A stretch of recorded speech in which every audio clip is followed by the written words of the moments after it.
Is the government's classified information on UFOs ever going to see the light of day?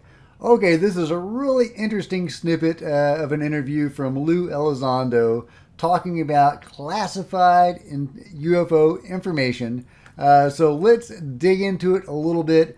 This is from a series of mine that I call Parsing Lou, where I examine things that Lou has said in various interviews and examine them in greater detail. This particular interview, the audio isn't great, so bear with me. But what he says, he has some really interesting things to say in this interview with Christina Gomez. Before we get too far, please like, please subscribe, share on social media, and as we're going through it, please comment below and let me know what you think. By the way, this is a longer than usual response from Lou at about 5 minutes. Okay, let's get into it. Do you think it's safe to assume that most, if not all, of the security classified information on the topic in any special access program will probably not see the light of day anytime soon? You know, Christina, when it comes to classified information, I think people would probably, a lot of people would be disappointed when they realize that classified information really isn't any necessarily more sexy than any other information, so to speak. And I use that term loosely, but you know, a lot of people envision, oh, it's classified and spooky, oh, cool, James Bond 007. When in reality, we classify information because of sources and methods, right? If we have a particular collection platform in an area that we don't want the enemy to know that we're there, then we're going to classify that information, even though it may not be any necessarily better or worse than any other information. So we don't classify information necessarily because we have a better video or a better photo. Now, I will tell you, we do have better videos and better photos, but that's not why those videos or photos are necessarily classified. They're classified because of the circumstances in which they were collected. Okay, and so I do think that classified information ultimately will see the light of day. All classified information eventually does. There's also very specific rules that, like, for example, when you classify information now, because in the past the government did abuse a little bit of the classification marking system, now there's a requirement where it'll say declassify on. And it's usually that on that declassify online, you'll see a date. And sometimes it's 25 years to the date of that document was written, and those are the declassification markings on those documents, and then they become declassified. Or sometimes it'll be reviewed, OADR, right? So declassify, let declassify on the date that the originator decides to allow this information to be declassified. Now some people say, well, but see, now it's a fox in the hen house situation. Well, not necessarily, because there's pressure on elements in the U.S. government to begin to lower classification levels to the most efficient and consumable level possible. You know, every time you classify information, there's an associated cost, and people say, well, how can that be? Well, because you have to maintain that information digitally, or you have to maintain it hard copy, and there's people that are responsible for maintaining that information, reviewing that information, and whatnot. So there's an associated cost to that to the government, and it's not insignificant. So there is a motivation by the government writ large to try to release information as soon as they can. You know, of course, that's not always true. Sometimes, you know, there are elements in the government that just don't want something coming out. But there is a review process for that. So I'm confident. I guess a long-winded way to answer your question, and let me be succinct here now. I do think that information will see the light of day. Hopefully some of it will come out of the report to Congress at the unclassified level. But information is coming out every day on this topic. So this is, you know, I know people are hungry for more, but I would challenge your audience just to go back in time for just 3 years, just 3 years ago. If you asked anybody, what is your definition of disclosure? Most people would say, it's someone high-ranking in the U.S. government saying that this is real. Well, guess what? We now have senators saying it, we have the former director of CIA saying it, and the former director of national intelligence. The highest level intelligence officials in the land have now said it. for the record that they're real. Now, if we were to go back in time, I think most people would agree that, hey, yeah, this is part of disclosure. This happened. But now, of course, we have short memories. 3 years later, we want more, right? We're hungry. Give me more. Give me more. Give me more. Which I understand. I'm not criticizing that. But what I guess my point would be, look how far we've come in 3 years. Again, as I said before, this is a process, not an event. We have accomplished so much together already. You know, I think we should be hopeful about the future. I think the future looks very good. You know, again, I know some people right now in the Twitter sphere are saying, well, you know, the report might be a nothing burger. You know, I don't subscribe to that. I think it's going to be much more significant than just nothing to see here, folks. I think it's too late. I don't think we can put the toothpaste back in the tube at this point. But I also do want to temper expectations.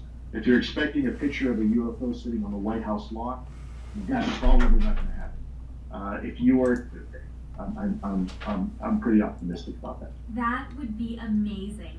I definitely think the public at large is ready for the truth. Okay, so a lot to unpack there. I agree with Christina. I think that people are ready and they can handle it. Well, some of them. There's going to be some trouble. There's going to be some unrest if the truth is revealed. But I think by and large, people are ready. We need to know what the hell is going on. I mean, there's aliens or whatever they are. But what does Lou have to say about this? Well, he starts off saying that, well, you know, the classified stuff isn't necessarily any sexier, you know, his words, than the unclassified stuff. Well, but is that true?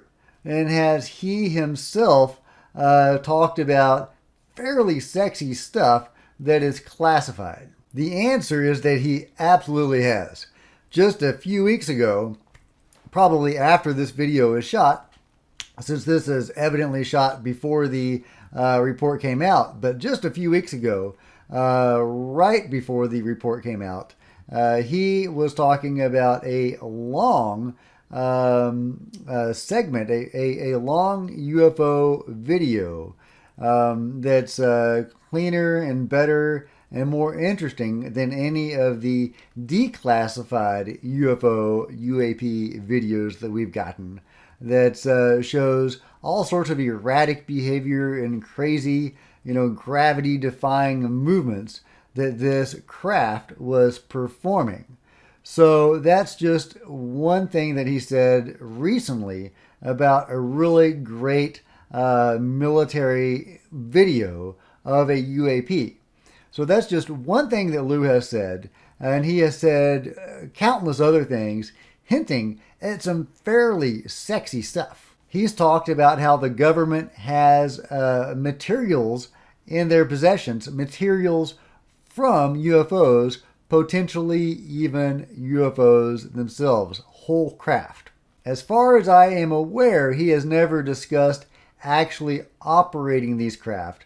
In the, according to Richard Dolan, there were some pieces in the classified version of the UAP report to Congress.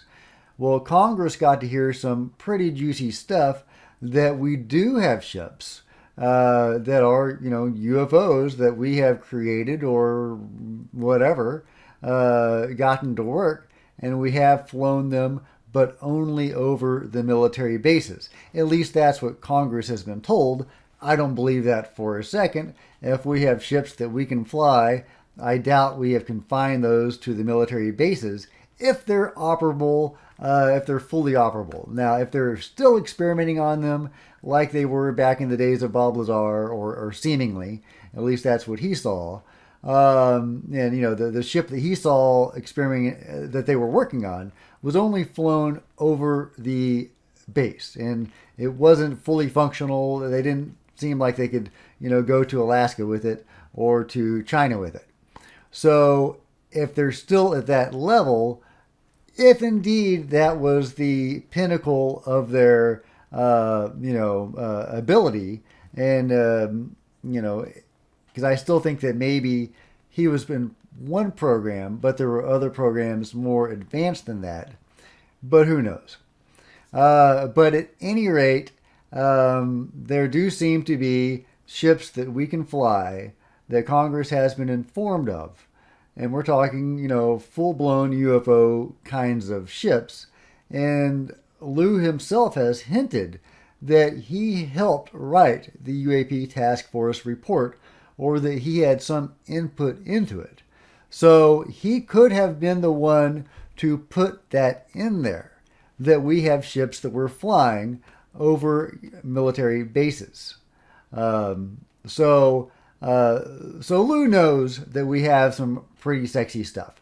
So he is downplaying the sexiness of our stuff at a pretty significant level here. Why is he doing this? Is it to uphold his non-disclosure agreement, his NDA, or is it to make people feel like they're not left out?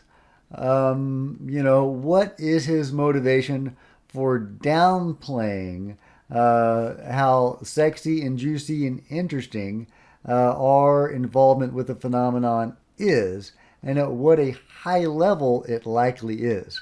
Now, I have never seen too much evidence that Lou has any access to the breakaway group or what they're doing, Area 51. He doesn't seem to be involved in that or too aware of that. At least he has not spoken to that, and nobody else has come out with any evidence saying that he does have that access. But he does know we have material, and he likely knows that we have somewhat operational UFO-like craft, which means that he is being intentionally disingenuous here. Now, I tend to like Lou a lot. He is a hero to the UFO community. We would not be in our current situation of semi-disclosure without Lou. I would not be a believer in UFOs without Lou.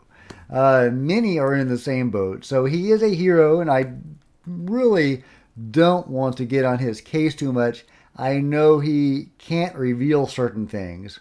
However, when he's being intentionally disingenuous about something, well, that bothers me. Not because I think that he should spill the beans on everything. I know that he cannot. However, he has said on multiple occasions that he will not lie to us.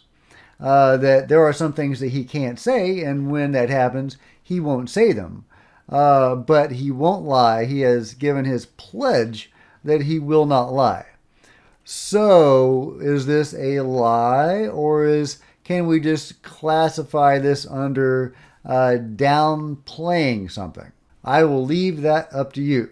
Also, Lou has talked about various ways in which the government obfuscates what the public can be told or learn about the UFO phenomenon.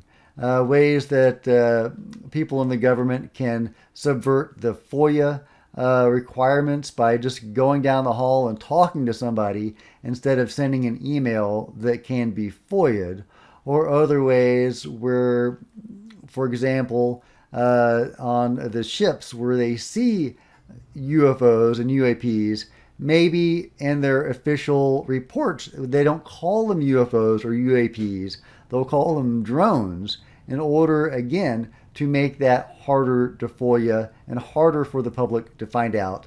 And when they do, the word drone, of course, will downplay that event. So Lou has been fairly upfront about ways in which the government will obfuscate the phenomenon, or the public's understanding of the phenomenon. So in this particular interview, this answer is kind of a, there's nothing to see here, folks, answer, which he himself has said is BS many times. So I don't know quite what to do with this response. If he was under particular pressure from the government on this particular day, maybe they were giving him grief, saying we're going to revoke your security clearances if you don't, downplay certain things. Because the answers that he's giving in this particular response do go against things that he has said before. So he has been more open about this and more honest in other interviews and responses. So him kind of backtracking in this response is telling in certain ways. To me, this makes it seem like he was under pressure to do this. But that's just my guess. Maybe you have a better idea. If you do, let me know in the comments below. Anyway, I thought this was a very interesting response from Lou that reveals something. I don't know exactly what. But if you've enjoyed this video, please give it a big thumbs up. I would really appreciate it. Also, like I said, comment below. Let me know what you think. Don't forget to hit the subscribe button, and if you do, the bell next to it to be notified of future videos. By the way, I now have a Twitter profile and a Facebook page, so check out those links below. And if you want to support the channel and continue seeing content like this, consider buying me a cup of coffee at the PayPal link below. I would love that. That'd be great. Until next time, Cosmic Road out.